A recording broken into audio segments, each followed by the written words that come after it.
नमस्कार दोस्तों, आपको मेरे यूट्यूब चैनल पे आपका स्वागत है। और कैसी लगी आपको पहले बार ये मेरी सारी पेंटिंग की वीडियो। मैं आज कुछ आपको नया बताऊंगा। मैंने सोच रखा कि मैं जो जानता हूँ या मैं जो अभी तक मैंने जो सीखा है वो सभी को सीखूं। कोई भी अगर सीखना चाहता है तो मैं आज आपको पिछवाई पेंटिंग कैसे बनती है ये मैं आपको दिखाऊंगा। पिछवाई पेंटिंग में जो पहले वाले वीडियो में स्केच किया था वो दिखाया था कि जो कृष्ण भगवान बीच सेंटर में खड़े हैं और आसपास जो गाय का स्केच कर रहा था, वो मैंने आपको वीडियो में पहले वाले वीडियो में बताया था। अब उसमें आगे डेवलपमेंट क्या हुआ और आगे कैसे क्या काम चल रहा है ये मैं आपको दिखाता हूँ। तो सबसे पहले आपको गोल्ड जो लग रहा है वो दिखा देता हूँ।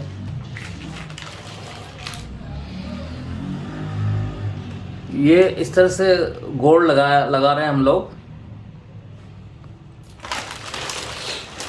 गोल्ड लगाने से पहले येलो कलर करते हैं हम लोग, जो अगर जैसे उससे क्या है कि गोल्ड की शाइनिंग बढ़ जाती है। येलो कलर करने के बाद में उसमें वार्निश करते हैं। ये येलो कलर कर रखा है और इस जगह वार्निश कर रखी है। तो वार्निश हल्का सा सूखने लगता है तो उसके बाद गोल्ड स्टार्ट करते हैं। तो गोल्ड कैसे लग रहा है ये मैं आपको दिखा रहा हूँ।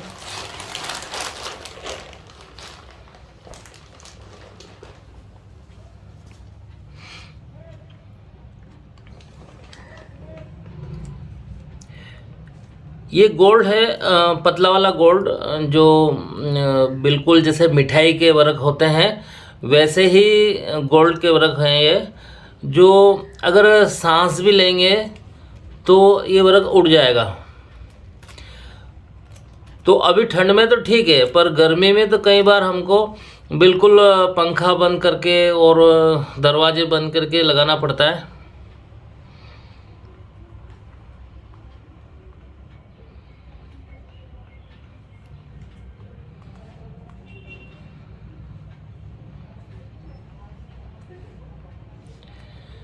आज पूरा गोल्ड लगाना बताऊंगा मैं। उसके बाद गोल्ड के ऊपर जो काम होता है बारीक काम, वह भी बताऊंगा। हम लोग कई बार जैसे बारीकी का काम करते हैं तो गिलहरी के बाल के ब्रश से करते हैं। उसका पॉइंट लगभग एक बाल का हो जाता है। तो जो डिटेल वर्क देते हैं वो बिल्कुल गिलहरी के बाल के ब्रश से देते हैं। और उसके लिए हम, अगर आप लोग सोच रहे होंगे कि गिलहरी को मारते हैं उससे ब्रश बनाते हैं, ऐसा नहीं है। गिलहरी को पकड़ के जो थोड़े थोड़े बाल उनके काट के उससे ब्रश बनता है।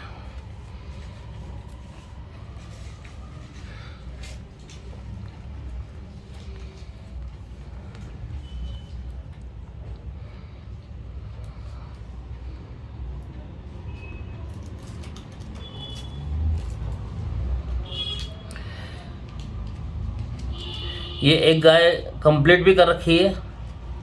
तो इसी तरह से सारी गाय कंप्लीट होगी। और उसके उसके बाद में बैकग्राउंड में भी काफ़ी काम रहता है अभी।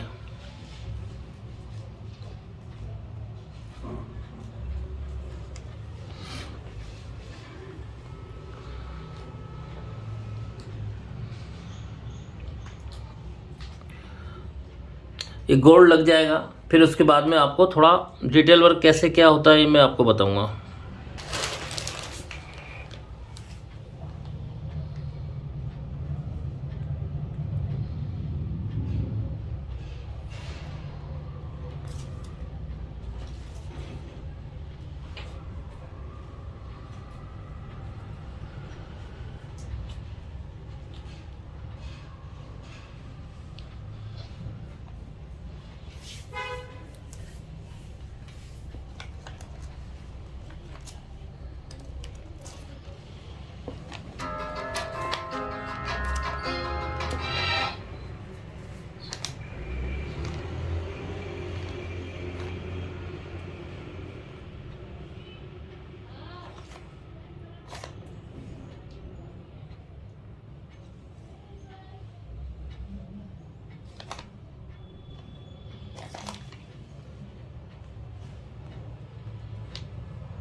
इसमें साउथ वाला गोल्ड लग रहा है, ये तिरुपति बालाजी चल रहे हैं, तो इसमें साउथ वाला गोल्ड ये पेपर पे चिपका हुआ रहता है। गोल्ड तो यही होता है पतला वाला, पर ये पेपर पे चिपका होने के कारण थोड़ा मोटा लगता है, तो इसमें चमक अच्छी आती है।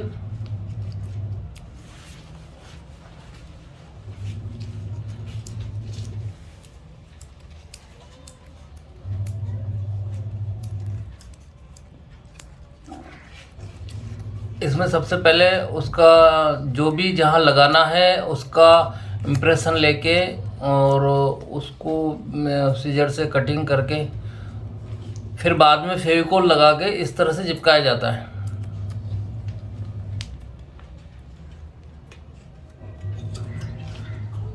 तो ये साउथ वाला गोल्ड लगाने का तरीका है कि साउथ स्टाइल में किस तरह से गोल्ड लगाया जाता है।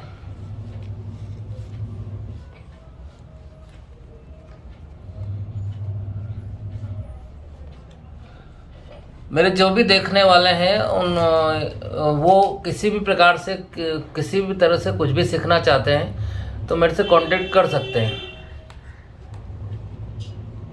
या वो बता सकते हैं कि भाई हमको कलरिंग सीखना है, गोल्ड लगाना सीखना है, एम्बोजिंग सीखना है, या गोल्ड के ऊपर जो बारीक काम होता है वो सीखना है। तो कुछ भी अपने कमेंट्स में बोल सकते हैं, तो मैं उसके ऊपर भी वीडियो अपना अपलोड करूँगा।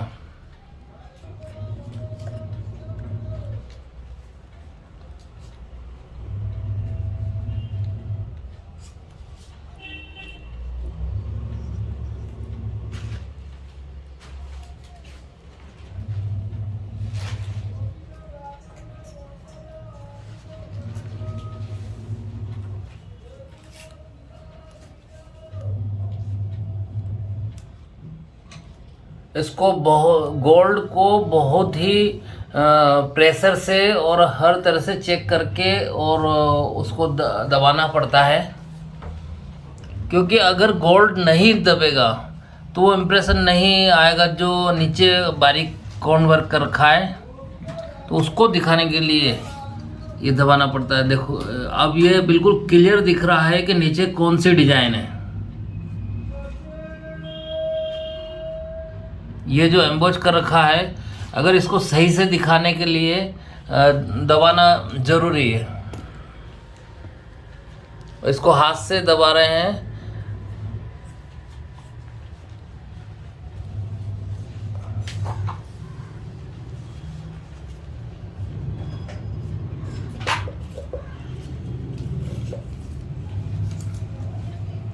किसी भी पेंटिंग को बनाने के लिए बहुत ध्यान रखना पड़ता है हर चीज़ का, कि भाई एम्बोज प्रॉपर होना चाहिए, गोल्ड प्रॉपर लगना चाहिए, गोल्ड के ऊपर जो काम है वो सही ढंग से होना चाहिए।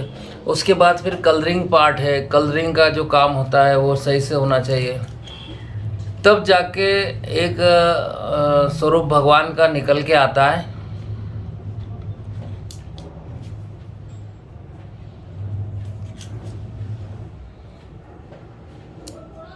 दोस्तों कई लोग सिखाते हैं तो वो अपनी पूरी जानकारी देते नहीं हैं कि किस तरह से गोल्ड लगता है, किस तरह से ये कॉर्न वर्क एम्बोज वर्क होता है, कहाँ मिलता है।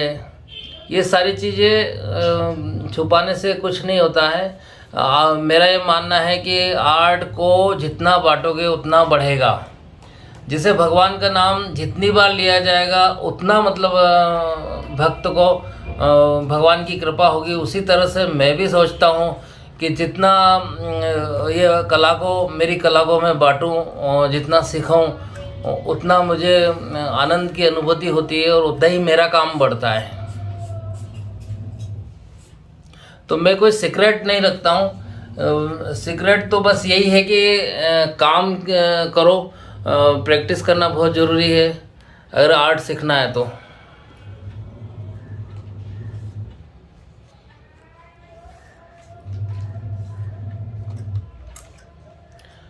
ये इधर साउथ वाला गोल्ड लग रहा है और इस तरफ जो कागज़ के साथ चिपका हुआ होता है, और इधर ये पतला वाला गोल्ड लग रहा है।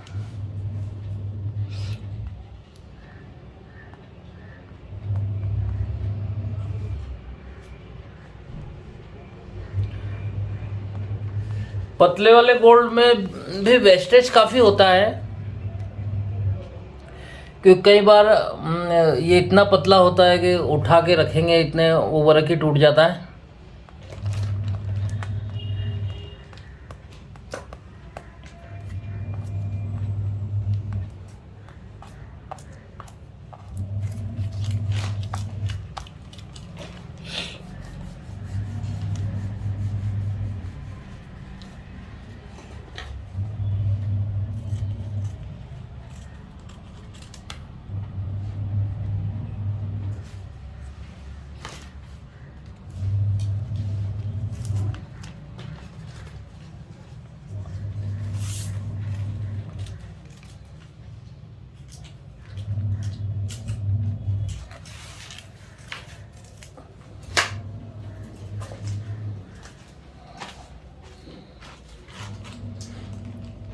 ये साईं बाबा की मूर्ति बन रही है, इसमें कलरिंग का काम चल रहा है।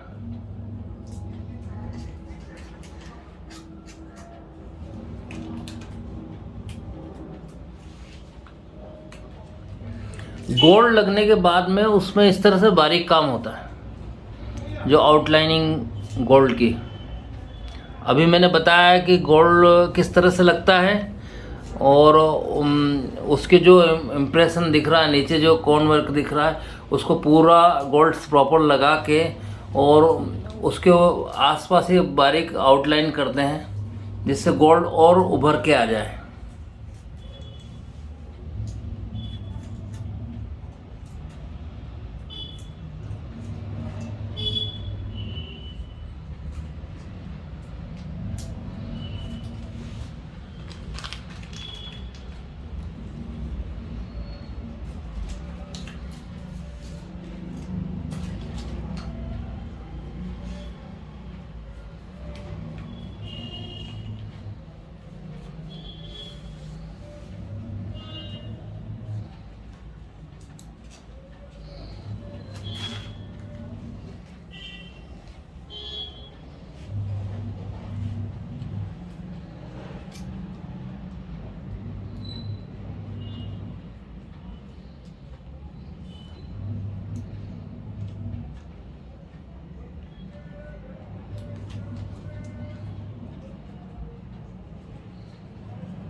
यहाँ तक कृष्णा जी तक गोल्ड लग चुका है, और इसमें कुछ बारीक डिटेल वर्क मैं आपको दिखाऊंगा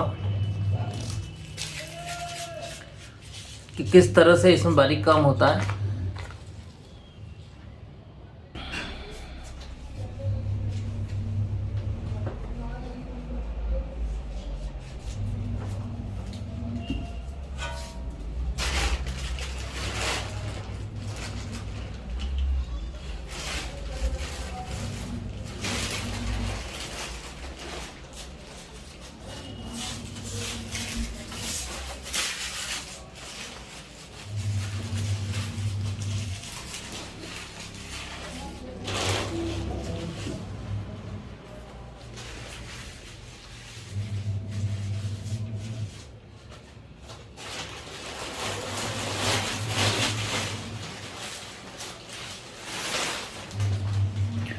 ये मेरे बड़े भाई साहब हैं नरेंद्र कुमार वैष्णव, ये कलरिंग का काम कर रहे हैं।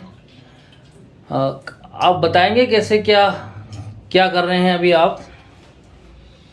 ये सीढ़ी वाले साईं बाबा हैं, इनमें कलर का काम हो रहा है। गोल्ड के बाद में ये कलरिंग चालू होती है। इसमें आप बस शेडिंग वगैरह होगी, डिजाइनिंग होगी, वो बारीक काम बाद में होगा। तो मैं ये देख रहा हूँ कि ये जो नीला कलर भरा हुआ है उसके बाद ऊपर ये काम दूसरा कलर भर रहे हैं, ऐसा क्यों कर रहे हैं आप? ये पहले हमने फोटो के हिसाब से किया था, लेकिन पार्टी के रिक्वायरमेंट के हिसाब से फिर इसको कलर को चेंज करना पड़ रहा है, इसलिए वापस इस पे पिंक कलर कर रहे हैं। तो ये एक हाथ में हो जाएगा? नहीं, इसमें डबल कोट करना पड़ेगा अपने को। डबल कोट के बावजूद भी अगर कहीं रहता है तो फिर वापस टचिंग निकाल के उसको सही करना पड़ता है और फिर शेडिंग करना पड़ेगी। तो इस तरह से जैसे आप कलर कर रहे हैं तो कलर कहीं अगर मोटा तो नहीं हो जाएगा, कलर टूटने का या उतरने का कोई खतरा तो नहीं है? नहीं, उसके लिए हम फेविकोल वगैरह का यूज़ करते हैं। पहले अगर ब्लू कलर किया था, उसके बाद वापस इस पर फेविकोल कर दिया है तो वो टूटेगा नहीं। अच्छा, ये थे मेरे बड़े भाई नरेंद्र कुमार वैष्णव। इन्हीं से मुझे प्रेरणा मिली है इस कला क्षेत्र में आने की, और शुरुआत की शिक्षा मैंने इन्हीं से प्राप्त की है, और मेरा सौभाग्य है कि ये अभी भी मेरे साथ हैं। अब मैं इसमें थोड़ा सा काम चालू करूँगा।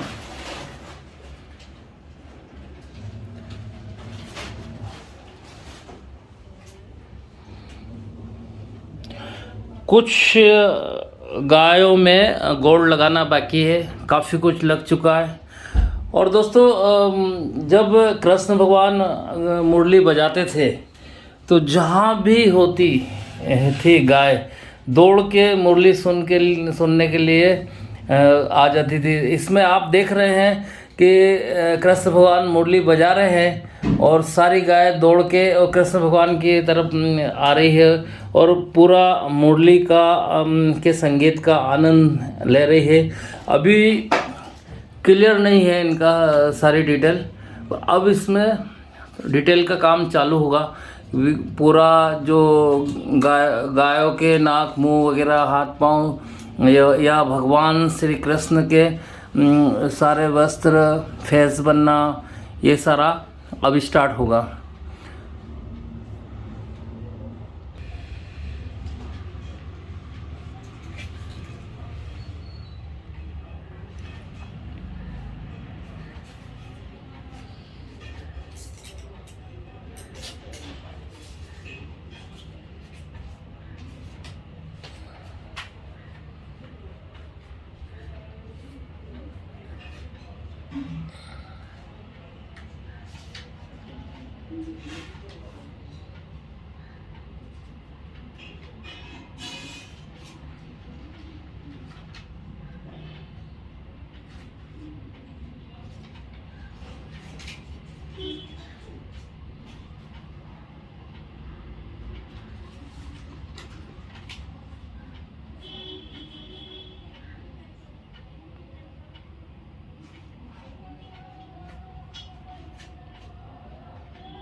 पेंटिंग में जितनी डिटेल देंगे उतना ही मतलब काम अच्छा लगेगा।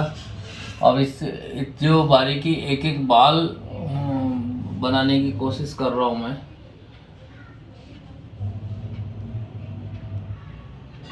और ये बहुत ही एकाग्रता का काम होता है।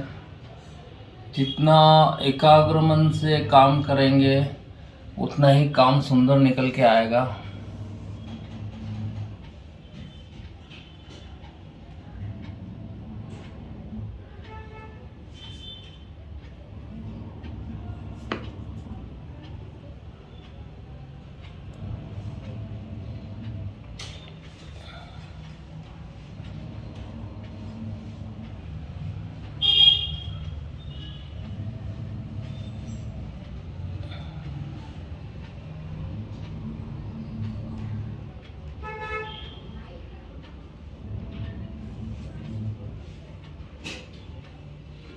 ये वही गिलेरे के बाल का ब्रश है जो एक बाल का टिप होता है और इससे ये बाल बन रहे हैं। बारीकी इसीलिए आ रही है।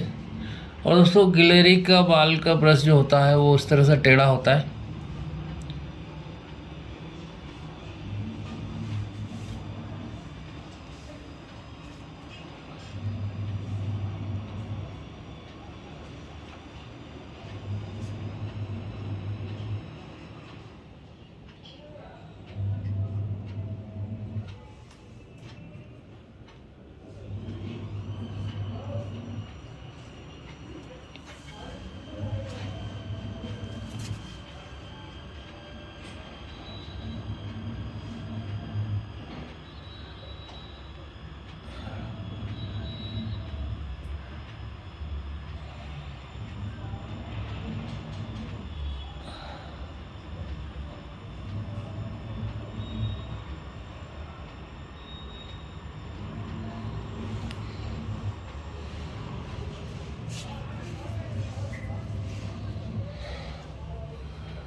इस तरह बारीक काम के लिए थोड़ा पेशेंस भी ज़रूरी है और प्रैक्टिस भी ज़रूरी है।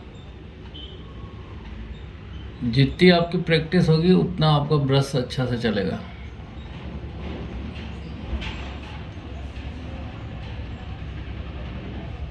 जो सही में काम अगर सीखना चाहता है तो उसको प्रैक्टिस करना बहुत ज़रूरी है।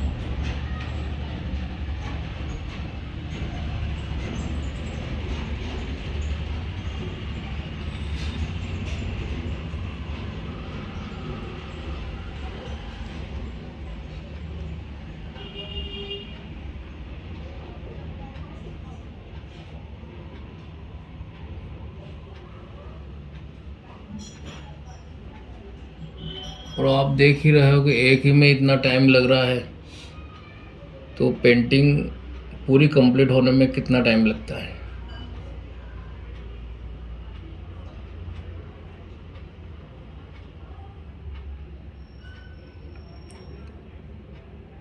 अभी तो 60-70-80 गाय हैं, इनको कंप्लीट करने में कम से कम सप्ताह भर लगेगा।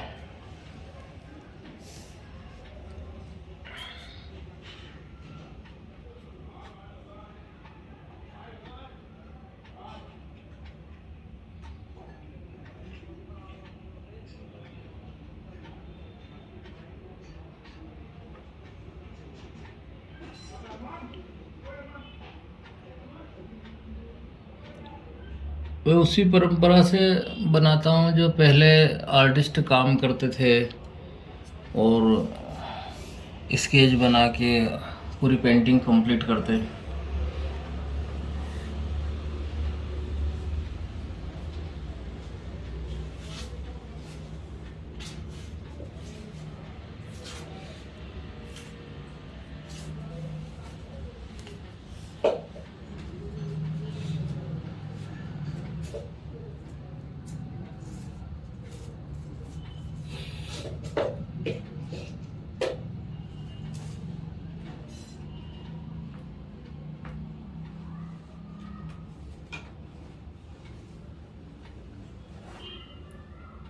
मेरी कोशिश ये होती है कि जो भी पेंटिंग बनाऊं दिल से बनाऊं, और अच्छी से अच्छी बनाऊं, क्योंकि मेरा मानना है कि भी भगवान ने मुझे इसके लिए चुना है, तो मैं अपना 100% दूं।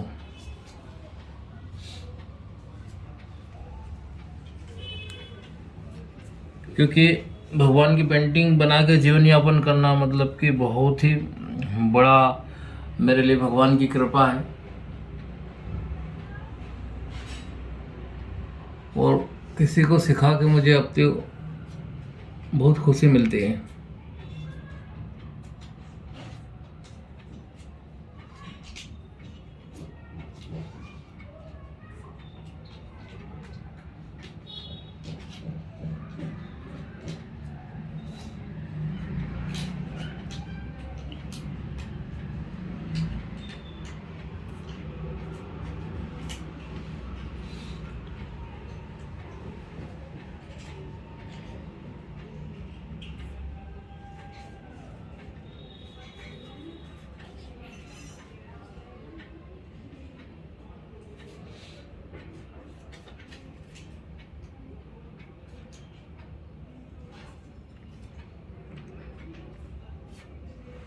दोस्तों, अपनी संस्कृति बहुत महान है, और जब से मुगल शासक आए हैं तो उन्होंने अपनी संस्कृति का दमन किया है, और उन्होंने जो पेंटिंग भी बनवाई तो उनके राज दरबार और इसी तरह से, और पहले मुगल आए हैं, उसके बाद में फिर अंग्रेज आए, तो अंग्रेजों ने बिल्कुल ही भारतीय हिंदू संस्कृति को अंग्रेज और मुगल ने दबा दिया, उसका शोषण किया है। और आज़ादी के बाद फिर वापस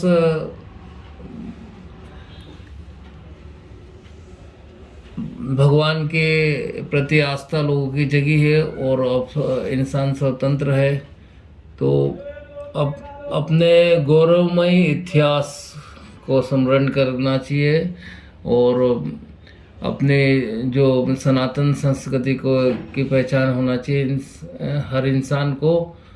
तो ये एक हमारा या मेरा भी एक छोटा सा प्रयास है कि अपने सनातन धर्म में और पुराणों में वेदों में जो लिखा हुआ है उनको पढ़ के और उनका अनुसरण करके और मैं अपनी पेंटिंग बनाता हूँ, और वही जो पुराने साहित्य है, पुराने जो ऋषि मुनि हैं जिन्होंने अपने ग्रंथ की रचना की है, तो उन्हीं को पढ़ के और मैं ये चीज़ें बनाता हूँ।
जितना आर्ट के जरिए भगवान की पेंटिंग बनेगी उतना ही लोग जानेंगे कि भगवान किस तरह से अपनी हिंदू संस्कृति थी, भगवान के बारे में जानेंगे। आजकल ज़रूरत है अपने बच्चों को और युवा पीढ़ी को अपने हिंदू संस्कृति के बारे में बताने की। तो ये भी एक जरिया है। मैं ये सोचता हूँ कि भगवान ने मुझे इसके जरिए ये काम दिया है कि उन्हीं का भगवान का ही प्रचार प्रसार करना, हिंदू संस्कृति का प्रचार प्रसार करना। जिस तरह से जो संत महात्मा प्रवचन देते हैं तो उनको अपने वाक्यों के जरिए हिंदू संस्कृति का और अपने उपदेशों के जरिए लोगों को शिक्षित करने का काम भगवान ने दिया है।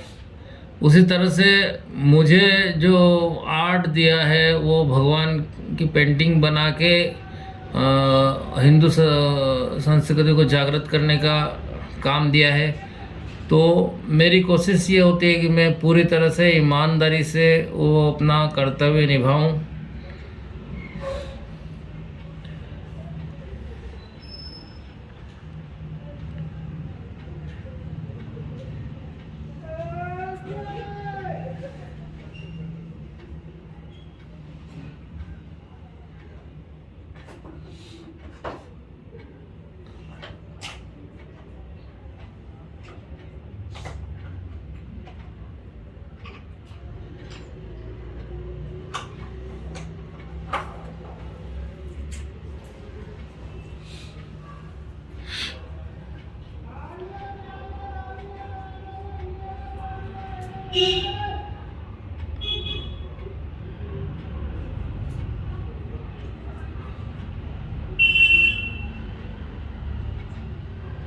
एक ही काम को अलग अलग ढंग से 2-3 बार चेक करना पड़ता है, कहाँ डार्क आएगा, कहाँ लाइट आएगा। अभी पहले जैसे बाल बनाए तो बहुत थोड़े लाइट कलर से बनाए, उसके बाद थोड़ा डार्क कलर से बनाए।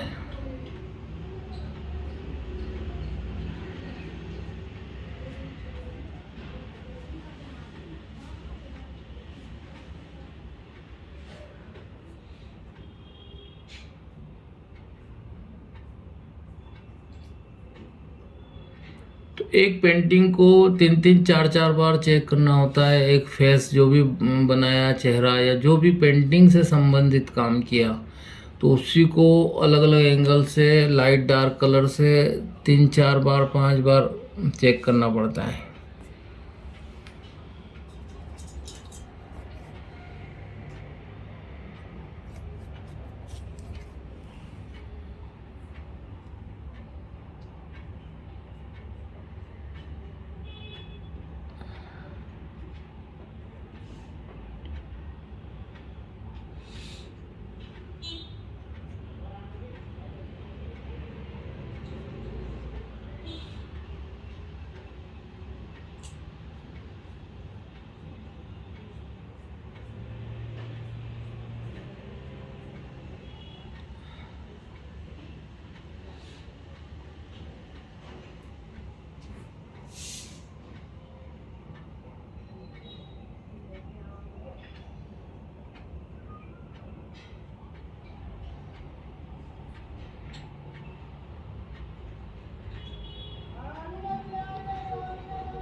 तो दोस्तों अभी पूरी पेंटिंग पूरा फेस के फाइनल नहीं हुआ है, अभी काम रहता है इसमें।